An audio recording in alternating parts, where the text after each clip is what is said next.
Hi, I'm Dan, and welcome back to the Rock Nerd Radio Show here on YouTube. We have reached the 5th day of Constructicon week, where I'm taking a look at all the Transformers Studio Series 86 Constructicons. We have one more to look at.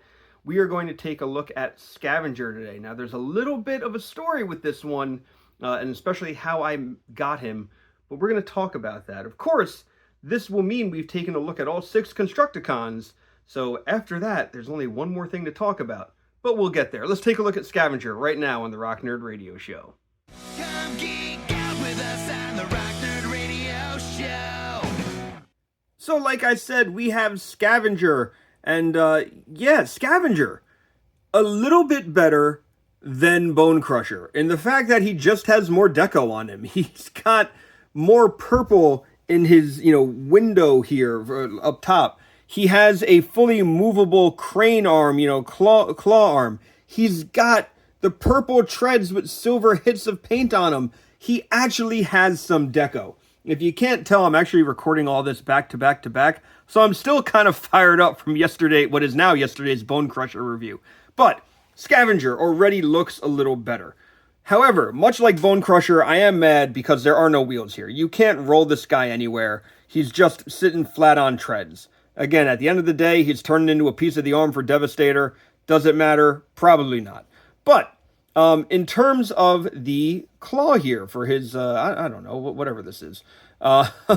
Look, I don't know vehicles. I just know they run. But this has a scoop that works. It's quite nice. It also extends very far. So you get a nice, that is double the size of the figure, or of his vehicle mode. So you get that. It also rotates, which is awesome, so you can go in all kinds of crazy positions with this, and because of this joint, it goes way forward and way back. You can even scrunch it up, which we'll be doing later, but that's great for a deluxe class figure that kind of seems like a larger core class. This to me has a hell of a lot more play value to it. Even if you were just using this, if a little kid was using this just as an excavator, that is fine. There is a lot of play here. Now, I do want to address something.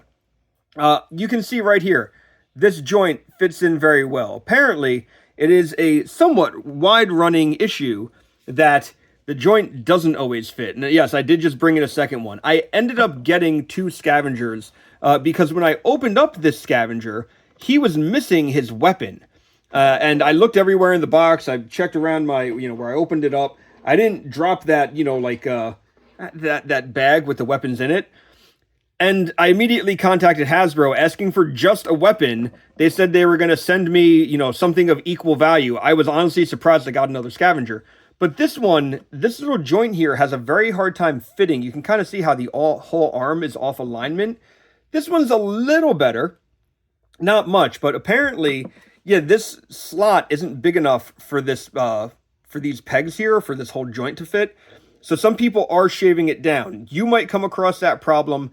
I did with this one, not so much with the one we're going to continue taking a look at. But yeah, now I have 2 Scavengers. Hey, why not? So we looked at his details. He looks pretty cool. I think it's time to transform him into his robot mode. So getting Scavenger into robot mode is fairly simple. I'm going to remove the gun first, and I always start with the legs. So I just untab them and spin them down like we've been doing with just about every Constructicon.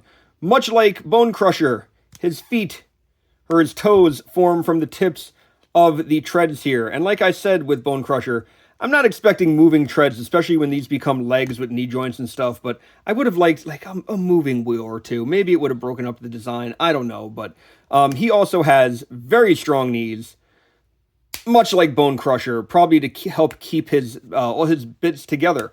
Now, I will say, unlike Bone Crusher, this one does feel a little loose. It's not wiggly wobbly, but it is a little loose. So I don't know when I have him in robot mode if I'm going to keep his knees bent or if I'm just going to have him stand kind of straight.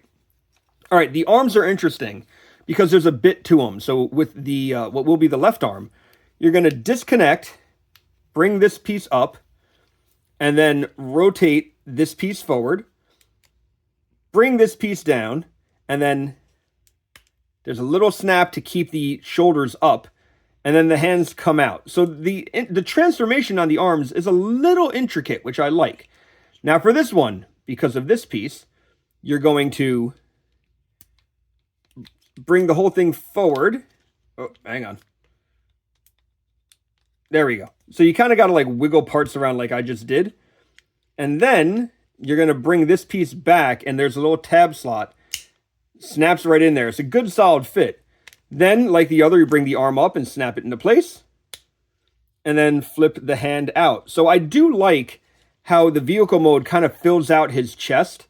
And then the arms, you know, they really do. Like, these aren't sliding down. They're not slumping down. They look pretty good. Of course, for the head, take this and then pop the head out. Close it up. So again, he has a cover for where his head came from, unlike another one. And then you could keep the, you know, the claw like above him. Like you can get kind of crazy with it. You can pop it off because it does pop off. And oh, you can't have him really hold it. I thought you could. Hang on. Can I attach it to the gun? Yeah, you can attach it to the gun if you want, and then kind of have him hold it like a melee weapon if you want. You have your options. I'm going to put it back because I'm going to show you what I normally do with it, which is when it's attached like this, I just fold everything into his back. So I kind of showed you that before. I fold it down, fold this just right up against itself, and it stays there. It makes for a little bit of a backpack, but nothing terrible because he's standing and he's not really flopping over. So that's a good thing. I'm going to give him his weapon too. Now, in terms of decoration and you know, deco, this guy has a lot more going for him than Bone Crusher. If I started with him as a deluxe, this was the last Constructicon I got. But if I started with him as a deluxe, I would have felt great right away, even with some of the things that have been replaced probably for the sake of price. I will say that. I do think he is better or stronger than Bone Crusher. So, looking again at the head, I've been saying it all along, light piping would have been great, but I love like the square everything on the head, like this rectangular brow, the square mouthpiece, the almost rectangular eyes. It's such a cool head sculpt. Again, because of the flip out piece for transformation, he gets a little bit of up and down, but more importantly, he gets side to side, so that's pretty cool. Arms are going to be able to rotate fully around. They are in a ball joint. You know, it's not my favorite thing, but they go straight up, and then at the elbow, we have bend and twist. Pretty cool. Hand, nothing other than turning in for transformation.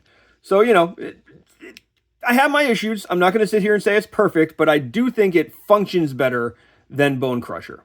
Nothing at the waist, which I feel like is such a disappointment, but at the same time, when you got this much construction, you know, vehicle kibble on your back, what are you going to do? Legs can go way forward if you just move them a little bit out of the way. They can kick almost straight up. Same with the back, you know, you can just really go all the way back like that. Let me move that. You can even move this out of the way. You can like invert the leg, but you know, he can do one hell of a soccer kick. We do have rotation at the thigh.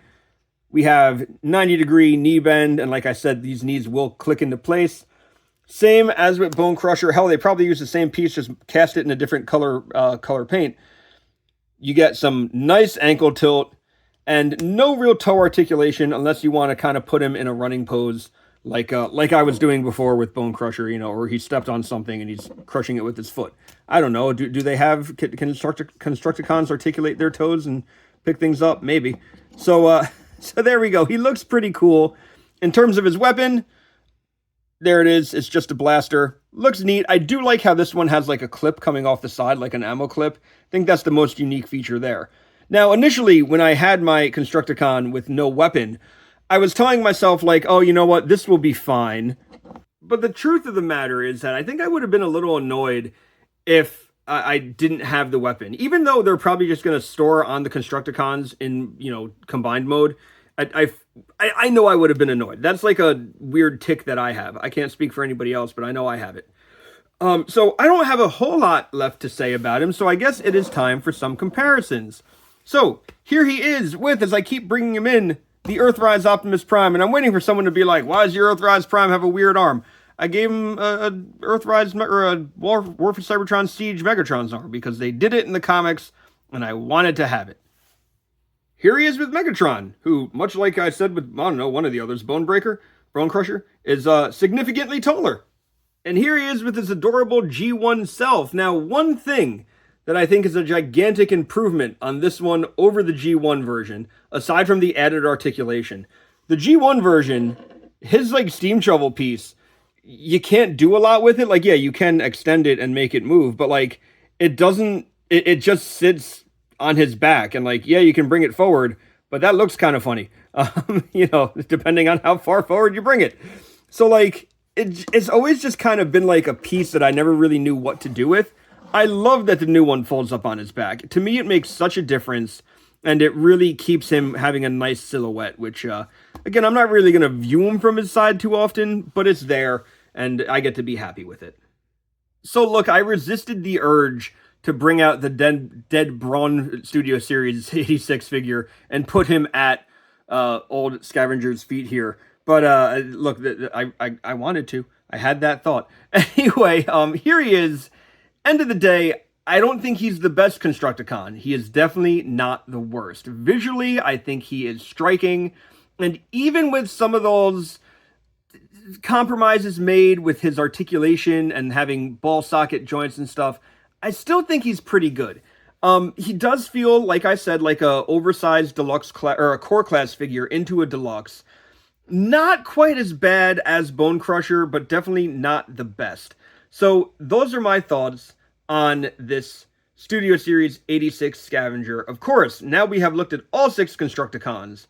So you know what it's time for. It's time to look at Devastator. But before we do that, remember, a like, a comment, a subscribe, they all go a long way, and you should check out the Rock Nerd Radio Show podcast. If you haven't figured it out by now, it is a weekly podcast that I host along with my good friend Vinny. We talk about all different aspects of pop culture. There's bound to be something on there that you really like. So until next time, hey, I've been Dan, that's been Scavenger, you've all been pretty awesome, I'll see you around.